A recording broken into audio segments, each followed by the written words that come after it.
قیامت کے میدان میں آپ کو ایک حوض دیا گیا ہے.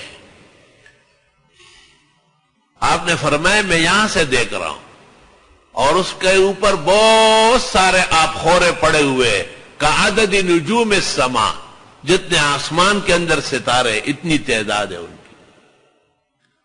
اور میں حوض کوثر کا پانی نکال نکال کے امت کو پلاؤں گا. بعض باتیں بڑی عجیب ہوتی ہیں. علماء کہتے ہیں کہ شرائع جو ہے ماوراء العقل ہے. عقل کی رفتار بہت کم ہے اور شریعت بہت بالا اور بلند و برتر ہے. ہمارے ایک بزرگ تھے، وہ بڑی سادی سی دعا مانگتے تھے اور اس میں کہتے تھے کہ یا اللہ رسول اللہ صلی اللہ علیہ وسلم کے مبارک ہاتھوں سے ہمیں حوض کوثر کا پانی پلا. میں کبھی کبھی سوچتا تھا کہ یا اللہ قیامت کا دن ہوگا اور آدم علیہ السلام سے لے کے قیامت کے اخیر تک کائنات ہوگی. 120 صفحے ہوگی، 80 صفحے خالی محمد رسول اللہ صلی اللہ علیہ وسلم کی امت کی ہوگی، باقی 40 صفحے 1,24,000 انبیاء کے لوگوں کی ہوگی.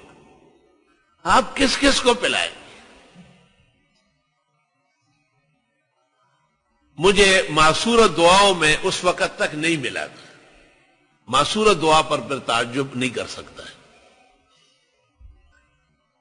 تو میں نے خواب دیکھا کہ قیامت قائم ہو چکی ہے اور میدان حشر میں اعلان ہو رہا ہے کہ فلاں فلاں فلاں ایک طرف ہو جائے. رسول اللہ صلی اللہ علیہ وسلم تشریف لا رہے اور وہ انہیں اپنے ہاتھ سے حوض کوثر کا پانی پلائیں گے. ان میں ہمارے اس بزرگ کا نام بھی آیا. اس کے بعد آج تک میں نے اس کے بغیر دعا نہیں مانگی. میں بھی دعاؤں میں کہتا ہوں کہ اللہ بروز حشر حضرت صلی اللہ علیہ وسلم کے دست مبارک سے آپ کے حوض کوثر کا پانی پینا نصیب فرما.